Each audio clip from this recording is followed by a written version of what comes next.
The morning had the kind of light that tricks you into thinking everything is fine. It came in through the sheer curtains in bands, white and soft, sliding over the wooden floor, the edges of the bookshelf, the stack of unopened mail. The city was quiet in its early hum, traffic not yet dense, just the distant hiss of buses and the faraway foghorns that always made me think of patience. San Francisco was best before it woke up fully. I'd made a habit of starting my days early, coffee before noise, silence before messages. The kettle clicked off. The smell of fresh grounds filled the small apartment, sharp and bitter. I poured slowly, watching the thin stream swirl in the mug, steam clouding the reflection of my own face in the kitchen window. The counter was lined with things that spoke of order, neat stacks of reports, a plant whose leaves I wiped every Sunday, an unopened envelope from my bank that had been sitting there since yesterday. I had bought this place, this small, high-windowed one-bedroom, 3 months ago, my first real home. No roommates, no landlords, no borrowed space. Owning it still didn't feel real. Maybe that's why I hadn't thrown away the boxes yet. They stood in the corner like quiet proof of how far I'd come. I sat at the table with my mug, opened my laptop, and started sorting through work emails. I was a financial analyst, the kind of job that didn't excite people but paid for silence. Numbers were loyal. They didn't manipulate you. They didn't guilt you for your success. I'd spent years chasing that silence, through night shifts, unpaid internships, a series of landlords who didn't fix the heating. My parents used to call it independence, but what they meant was distance. They didn't like what my independence said about them. The email from my mother came at 8:42 a.m. It had no subject line. "We need to talk about the house," it said. "Call me when you have time. It's important." No greeting, no punctuation after my name, just that. I stared at it for a full minute, the coffee cooling between my hands. The house. It took a moment to realize what she meant. My house. I didn't call her. Not immediately. The word important from my mother could mean a dozen things. Usually, none of them about her, and all of them about control. It was the kind of importance that came with guilt. Birthdays, hospital visits, unpaid favors, things I hadn't done right. Still, I left the laptop open, staring at the screen like maybe the words would rearrange themselves into something softer. The house? My stomach tightened. I reached for my phone and scrolled through our last messages. A chain of half-hearted check-ins and a photo she'd sent 2 weeks ago of my younger brother Noah, standing in front of a realtor's sign. Sold. I'd replied with a thumbs-up emoji. That had been the entire conversation. I thought about deleting the email, then decided against it. Instead, I stood and rinsed the mug, the water running too hot against my fingers. My reflection in the window caught the movement, a blur of light and shape. The city outside was still waking up, the fog lifting slowly, like someone exhaling. By the time I called her, the coffee was gone cold. The phone rang once, twice, then her voice, bright, performative, like she was already mid-sentence. "Lila, finally, I wasn't sure if you'd see the email." Her voice always carried the same tone, soft enough to sound loving, sharp enough to make me feel late. "I saw it," I said. "What about the house?" "Oh, honey, don't sound so worried. It's just a small thing. You know, since you've been doing so well lately, with the new place and the promotion, we thought maybe you could help out a little with Noah's mortgage." I didn't answer right away.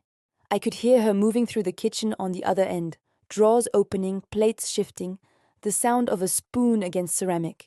"Help out?" I repeated. "Yes, just for a bit. He's got the new place, but with the interest rates and the repairs, it's a lot for him. You remember how hard it was at your age?" My age? Noah was 26, 4 years younger than me. I'd been working double shifts at that age, sharing a one-room sublet with no heat and an air mattress that deflated every night. "He's buying a house?" I asked. "Well, yes. He's worked so hard and, family helps family." There it was, the script. Family helps family. My jaw clenched before I could stop it. I could hear the old rhythm of these calls. The way she'd say, "We're just asking, but meant you owe us." "How much is he short?" I asked. "Oh, don't worry about that now," she said quickly. "We just thought since you're comfortable and since this whole success of yours is really a family story." A family story, I repeated, the words catching like a splinter. Of course. We all supported you, didn't we? You wouldn't have gotten that job without your father's help when you moved here. We were all rooting for you. So this is just paying it forward. I stared at the sunlight pooling on the counter, the pattern of it across the stack of unopened mail. The silence between us grew heavy. Mom, I said finally, I paid for everything myself. I didn't take anything from anyone. Oh, Lila, don't make it sound like that, she said softly, like she was comforting me. We're all part of each other's success. You know that. That line, we're all part of each other's success, was one I'd heard my entire life. Whenever I achieved something that couldn't be ignored, she'd use it. It turned every victory into a debt. I felt my pulse in my throat. So what exactly are you asking? Just a little help, she said again. Noah's name is on the loan, but technically your father co-signed. And since it's all under the family trust, I stopped her. Wait, family trust? There was a pause. The faint sound of silverware clinking. Yes, well, it was simpler that way. You remember your father talking about the trust years ago? It's just a technicality. The house is under the family name, for tax reasons. My voice came out low, deliberate. Which house? Yours, of course. The words landed quietly, without impact at first, just soft syllables through a phone speaker. Then the meaning hit. My house! The apartment I'd bought with 5 years of savings, the one I'd signed for a loan, after months of paperwork and exhaustion. Mom, I said slowly, what do you mean mine is under the family name? Oh, honey, don't make this about control. You were working so much and your father just helped handle some of the legalities. The trust already existed, so it was easier. You're still the owner, it's just technical. A sound rose in my chest. Not anger yet, just disbelief. Did you... I stopped. Did you put my property under the trust without telling me? Don't be dramatic, she said, her tone hardening. It's for your protection. We've always managed things this way. You wouldn't understand the legal side of it. I pressed my hand against the counter, the edges of the marble cold under my palm. Send me the paperwork, I said quietly. Lila, don't start this. Send me the paperwork. The silence that followed was like static, alive, charged, brittle. I'll have your father email you, she said finally, clipped. You don't have to take that tone. I hung up first. The quiet in the apartment was too sharp, too clean, the kind of silence that feels alive, like it's listening.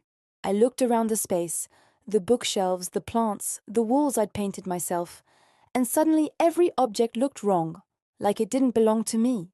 Outside, a delivery truck idled, the low hum filling the air. I could smell the faint, burnt scent of toast from a neighbor's window.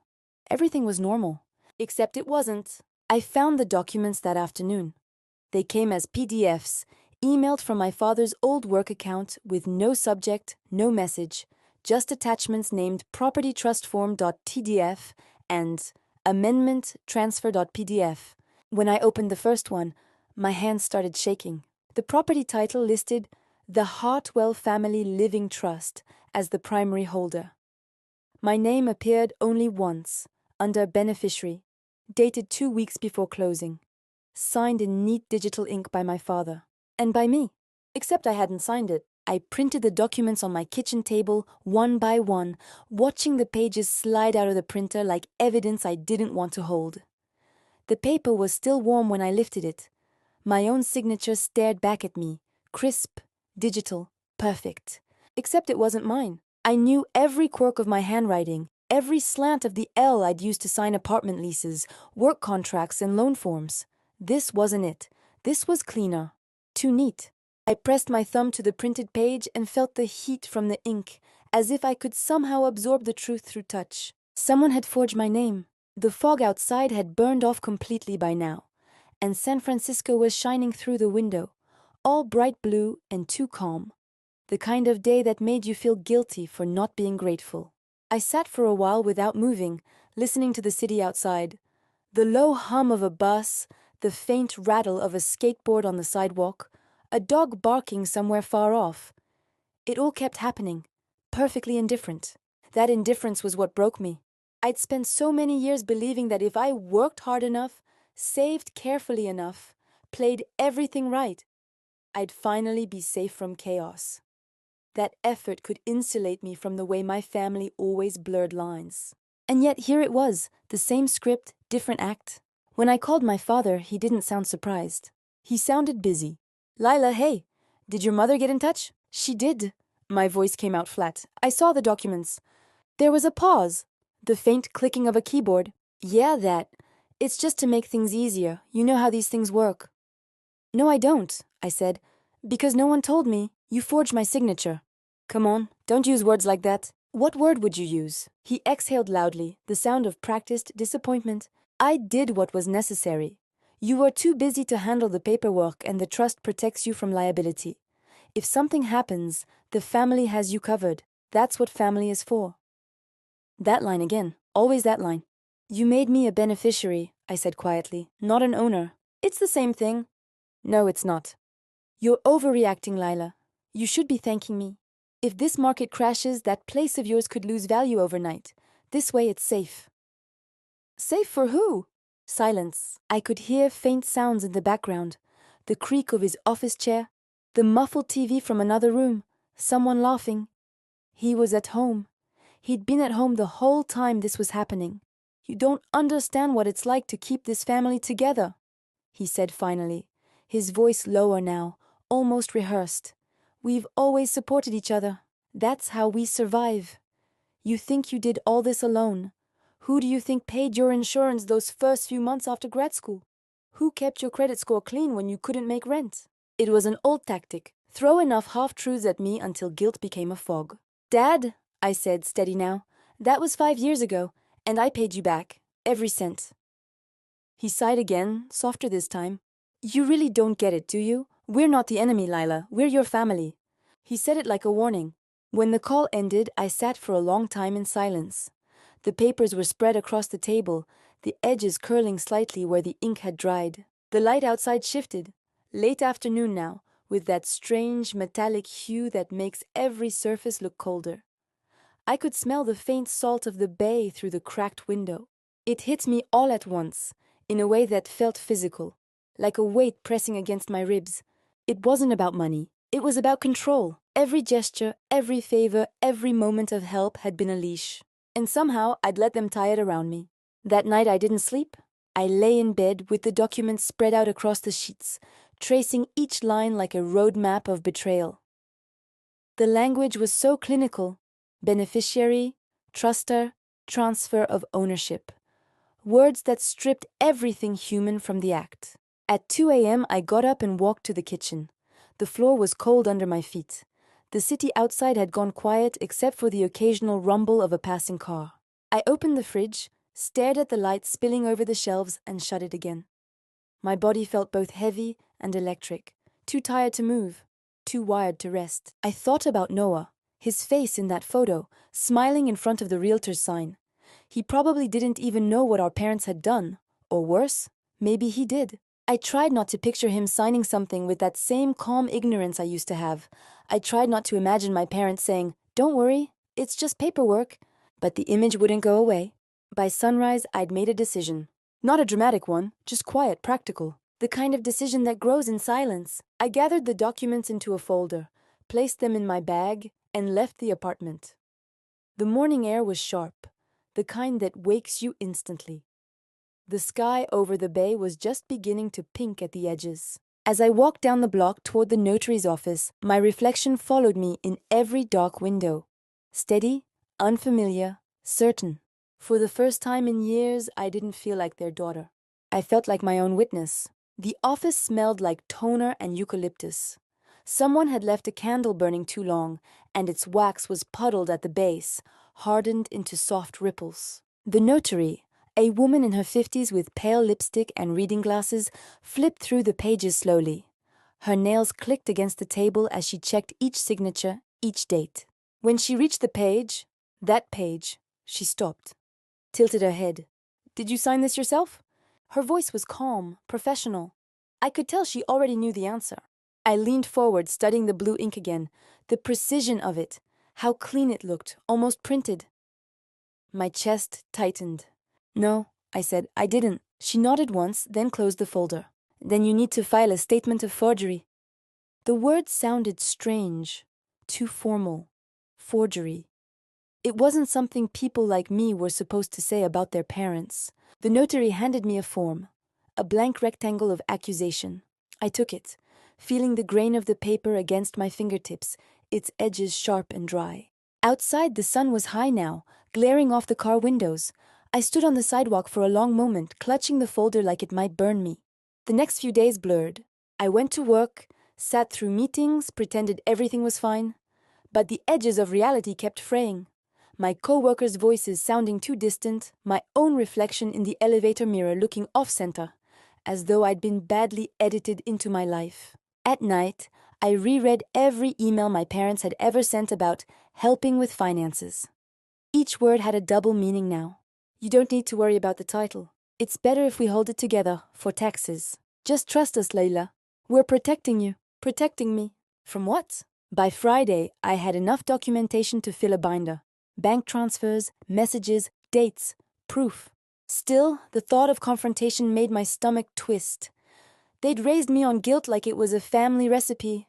Subtle, sweet, poisonous. I told myself I'd wait, that I'd plan this carefully. Then the photo appeared. It was Saturday morning. I was scrolling half awake through social media when I saw it. My mother's post. Her caption, "Proud to announce the Sanchez family's newest real estate venture. Another step forward together." The picture was of my house. My house, with her standing on the porch holding a set of keys. My brother Noah was beside her, grinning, his arms slung casually around her shoulders. The caption tagged his business page, Sanchez Home Investments. I read the caption again and again, my pulse hammering in my ears. There was no mention of me, just the family's newest venture. My vision blurred. I didn't know if I was angry or afraid. I pressed the phone to my chest, trying to breathe through it, but the air wouldn't move. The image of her smile, that perfect, performative pride, looped through my mind. Something inside me cracked, quietly, cleanly. By noon, I was driving down the 101 towards San Mateo. The highway shimmered under the heat. The radio was on but low, some talk station murmuring about politics, the kind of meaningless noise that keeps you from thinking too hard. When I pulled into my parents' driveway, Noah's car was already there. The sight of it made my skin prickle. The front door was unlocked. Always was. Inside, everything smelled the same. Lemon cleaner, laundry detergent, faint perfume. The familiarity was suffocating. Mom was in the kitchen, arranging flowers in a vase. She looked up, startled, but only for a second. "Lila, I was just about to call you." Her voice was light, almost cheerful. That was the danger. She never raised her tone. She didn't need to. "I saw the post," I said. My voice came out quieter than I meant. Her hands froze mid-arrangement. Then she smiled again. That same PR smile from the photo. "Oh, isn't it wonderful? Your father thought it would be nice to share our progress. People love seeing family success." "Our progress?" I repeated. She blinked. "Of course. This is a joint investment, honey. You know that." I could feel the blood draining from my face. "No, it's not. You put my property into a trust I didn't consent to. You're using my name for your company's marketing." Her smile faltered, not from guilt but annoyance. "Don't make this ugly, Lila. You're misunderstanding the situation." "I'm not misunderstanding anything." From the hallway, footsteps approached. Noah's voice, calm, lazy. "Hey, Lila, didn't expect to see you here." He leaned in the doorway, still in gym clothes, holding a smoothie. The same confidence he'd always had, like the world was made to accommodate him. "Delete the post," I said. He laughed lightly. "Come on, you're overreacting. It's just marketing. We're giving you exposure. People know the house because of our page now. That's good for value." Exposure, value. Every word felt like a blade disguised as courtesy. "Delete it," I repeated. He looked at Mom, then back at me. "You're really going to start this now? After everything we've done?" There it was again, we. That invisible line they drew, placing me on the other side. I don't remember choosing to shout. It just happened. The sound ripped through the room before I could stop it. "All you've done is take." Mom flinched like I dropped a plate. Noah's face hardened. "This is exactly what we mean," he muttered. "You always play the victim." My throat burned. "You forged my name, Noah. You took my title and turned it into a family asset. That's not playing the victim. That's calling theft what it is." He set the smoothie down slowly. "Careful, Lila.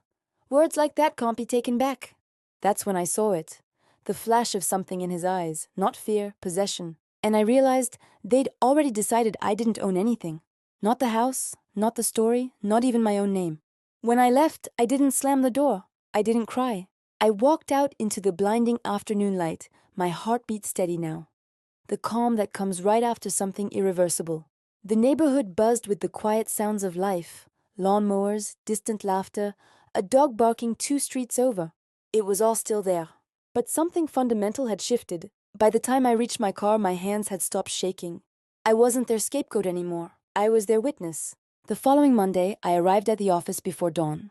San Francisco was still wrapped in fog, that soft, unreal gray that blurs buildings into suggestion. From the window of my cubicle on the 23rd floor, Market Street looked like a dream I wasn't ready to wake from. I placed my coffee on the desk, opened my laptop, and stared at the email drafts waiting in my personal folder. Each one began the same way. To whom it may concern, I am writing to report a fraudulent property claim. Each time I couldn't send it. Not yet, because once I did, the silence between my family and me would end. And I wasn't sure what would come after that silence. Fire, maybe. Or nothing at all. I opened the document folder instead. Bank statements, contracts, scanned signatures. Every click echoed through the quiet office. The janitor vacuumed at the far end of the hall. I could hear the low hum, the rhythmic drag of the machine across the carpet. It reminded me of my mother's voice, steady, repetitive, filling space so no one else could. I scrolled through the emails again, the ones she'd sent me over the years, always with affection that felt like a contract clause. Sweetheart, remember, we're all working toward the same future. Don't get too independent. Families stay stronger when they share. We're proud of you. Just make sure we don't lose touch. Share? That word had always sounded generous, until it started to mean give us control. That afternoon my phone buzzed. It was Noah. Noah, can you come home this weekend? Noah, Mom's upset. You made things complicated. Noah, let's talk before lawyers get involved. The irony made me laugh. They'd already involved lawyers. Forged ones, hidden under family names and trust documents. They just didn't expect me to have one, too. I didn't reply. Instead, I emailed the notary from last week, asking for her statement of verification. Within an hour, she sent a scanned declaration, her official confirmation that the signature on my deed was not mine. It was a simple PDF, but holding it in my hands felt like gripping something alive, small, warm, and dangerous. That night, I met with someone I hadn't seen in years, my grandmother Estela. She lived in Daly City now, in a narrow duplex that smelled faintly of jasmine and dust. When she opened the door, she looked smaller than I remembered, but her eyes, dark and sharp as ever, took me in like she'd been waiting. I heard what happened, she said softly. I froze. Of course she'd heard. Nothing stayed quiet long in our family. We sat in her kitchen, where the walls were lined with old photographs. My parents' wedding, my brother's graduation, my own degree tucked behind a chipped frame. I noticed the dust layering thicker over mine than the rest. She poured tea into mismatched cups. You remind me of your grandfather, she said. He worked his whole life to buy a house. His brothers tried to take it from him, too. I looked up. They did? She nodded slowly. Family doesn't always mean loyalty, Miha. Sometimes it just means shared blood and different hungers. The kettle clicked. Steam rose in thin threads. She reached across the table and touched my hand. When people show you they value what you have more than who you are, believe them. Don't fight for their approval. Fight for the truth. Her words settled deep, like stones finding their place at the bottom of water. Before I left, she handed me an envelope. Your mother asked me to sign this years ago, she said. I refused. You should see what it was. I opened it later, in my car. Inside was a draft of an older trust document, one that listed my name under transferable heirs, right beneath Noah's. It wasn't notarized, but it showed intent. They'd been planning this for years. By Wednesday, the story had started to spread. I wasn't the one who leaked it, not directly. Someone, maybe the notary, maybe one of Noah's business rivals, had sent a copy of my mother's social media post to a local housing forum. The caption read, "When your parents use your house as their latest family project." Financial abuse, nepotism. Within hours, it had thousands of comments. People took sides, argued, speculated. Some recognized my street from the photo. Others dug into Noah's company filings and found inconsistencies. When I opened my phone that evening, I saw his text messages stacking up like debris. Noah. Did you do this? Noah. You think this makes you look good? Noah. You're destroying our family's name. Then, Noah. I can fix this. Delete the posts, I'll transfer the deed back quietly. That last one made me pause. For a moment, I almost believed him. Almost, but I remembered my grandmother's voice. Don't fight for their approval. Fight for the truth. I typed one reply. Lila, put it in writing, through your lawyer. He never responded. The next few days blurred into a strange rhythm of dread and control. Emails, calls, documentation. Every task felt like laying another brick in a wall that would finally separate me from them. At work, my colleagues began whispering, half concerned, half curious. Someone had recognized me from the photo. I didn't deny it. I didn't explain either. I just kept working, analyzing financials, highlighting discrepancies in budgets, making sure my spreadsheets balanced to the cent. It was the only world that still made sense. Numbers, proof, order. But inside, something was shifting. A quiet, steady pulse of self-preservation. I started sleeping with my phone off. Stopped answering calls from unknown numbers. Unfollowed my family online. Each act felt small but deliberate, like snipping invisible threads one by one. On Friday morning, I received a call from an unfamiliar number.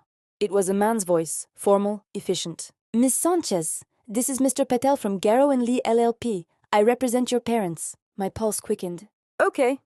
They're requesting a meeting to resolve the dispute privately, tomorrow at their residence. He paused. I would recommend you bring legal counsel. That night, I stood by my window, looking out at the city. The lights shimmered like veins beneath fog. Somewhere, a siren wailed and faded. For the first time in months, I felt no fear. Just focus! I poured myself a glass of water. The reflection of the apartment lights trembled on its surface. Two worlds overlapping, but never merging. By tomorrow, one of them would end. Saturday morning arrived like a verdict. San Francisco was bathed in a rare kind of clarity. The fog pulled back, the air almost too sharp, like a clean wound. I dressed deliberately. Black slacks, a pressed white shirt, my hair pulled tight. The kind of outfit that said nothing and everything at once. I slipped the envelope from my grandmother into my bag, along with the notarized documents, my attorney's card, and a quiet sense of inevitability. I didn't bother wearing perfume. My mother always said I wore too much. Outside, the Uber driver made small talk about the weather. I nodded, staring at the reflection of my eyes in the window. They looked calm, unnaturally calm. Their house sat on the edge of the Sunset District, where the streets curved toward the ocean, and the air always smelled faintly of salt and damp leaves. The front door was open before I even knocked. My mother appeared first, perfectly composed, as always, wearing pearls at 10 in the morning. Behind her, my father hovered like a muted echo, expression unreadable. Lila, she greeted me, a smile stretched thin. You look tired. Are you sleeping well? I am, I replied. Thank you. We stood in silence for a beat too long. Then she stepped aside, gesturing toward the living room. It looked the same as ever. Polished, curated, untouched by time. A bowl of fruit on the table, not one piece missing. Everything in its place except me. Noah was already there, sitting on the sofa. He didn't look up. I took the armchair across from him. My lawyer, Serena Patel, sat beside me, calm, organized, her pen already poised over a legal pad. My mother clasped her hands in her lap. Lila, we don't want this to become a spectacle, she began. We just want what's fair. I looked at her. Fair, yes. We supported you for years. Rent, tuition, the car. You built your success with our help. All we're asking is recognition. My father shifted in his seat as though the word recognition had weight. We're a family, he said. We share things. My mother added, You're letting outsiders turn you against us. These documents you've been circulating, they're proof, I interrupted. My voice didn't rise. It didn't need to. They're proof that you forged my signature. Noah exhaled sharply. Oh, come on, Lila. You make it sound like a crime. It was just, Mom thought you wouldn't mind if... If what? I asked quietly. If you pretended my house was yours, if you sold what I worked 10 years to earn. He looked down. You're blowing this out of proportion. The air thickened. Even the clock on the wall seemed to hesitate before ticking again. Serena cleared her throat. Mrs. Sanchez, Mr. Sanchez, my client has gathered evidence that clearly establishes both ownership and intent. The forged signature, the attempted transfer. My mother's voice cut through, calm but venomous. Are you proud of yourself, Lila? Dragging us through this humiliation? Do you think strangers on the internet are your family now? Her words landed softly but left bruises anyway. I thought of every night I'd worked through exhaustion, every weekend shift, every favor she'd turned into a debt. I thought of the photo of my house, the caption that read our family's new chapter. Then I breathed in and let it all go. For the first time in my life, I didn't defend myself. I didn't explain. I just existed quietly and fully in the truth. Mom, I said, you can keep the story if you need to, but you can't keep the house. My father leaned forward, his voice low. You're walking away from us? I looked at him, and for a flicker of a moment, I saw something almost human. Fear. Not of losing me, but of losing what I represented. Control, appearances, stability. I'm not walking away, I said. I'm just not coming back. The silence that followed wasn't empty. It was alive, crackling with the sound of power shifting. Serena stood. We'll be filing the restraining order and cease and desist letter this afternoon. Please direct any future communication through me. My mother looked at her like she'd spoken an alien language. You're destroying this family, she whispered. No, I said softly. You already did. I'm just done pretending you didn't. When I stepped outside, the light hit my face like absolution. The air was cold and clear, the kind of cold that wakes you completely. Serena walked with me to the car. You did well, she said. Most people lose control in there. I've been losing control my whole life, I replied. Today I finally didn't. She smiled faintly. That's a good line for a memoir. Maybe it was, but I wasn't ready to write it yet. For now I just wanted silence. That night I sat in my apartment, mine still, and ate dinner alone. Rice and vegetables, nothing special. The sound of the fork against the plate was steady, grounding. On the counter, the envelope from my grandmother sat unopened again. I'd read it a dozen times, but somehow it still called to me. Inside, her handwriting flowed like calm water. Some battles you win by staying silent long enough for truth to echo on its own. I traced the words with my thumb. Outside, the city hummed. Sirens, wind, the low rhythm of traffic beneath the windows. It didn't sound like loneliness anymore. It sounded like peace. The silence that followed was the kind you don't notice right away. It wasn't the absence of noise. It was the absence of expectation. No buzzing phone, no guilt-tinted messages, just air unclaimed and still. For the first week, I didn't know what to do with it. I kept catching myself glancing at the screen, half expecting another passive-aggressive text from my mother, a link to an article about gratitude, or a photo of my brother at a family dinner captioned, "We're all healing." But there was nothing, only the sound of the refrigerator humming, the occasional creak from the pipes, and the quiet pulse of my own breathing. I started walking again. The city felt different now, not smaller, but mine. In the mornings, I'd walk down Balboa Street to a cafe near the ocean. The barista started recognizing me after a few days, memorizing my order before I said it. I think he liked how predictable I was. I liked it too. Predictability, I realized, was just another word for peace. The fog would roll in, sometimes swallowing the entire street. I'd watch it drift over the houses, soft and slow, like forgiveness no one asked for. And in that whiteness, I could finally breathe. Work came easier after that.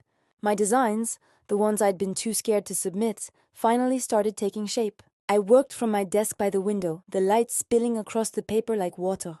Clients started calling more often. Word spread quietly that I'd started my own small studio. Independence didn't feel like rebellion anymore. It felt like gravity returning. There were still days when I woke up heavy, unsure of what I'd done or who I was without them.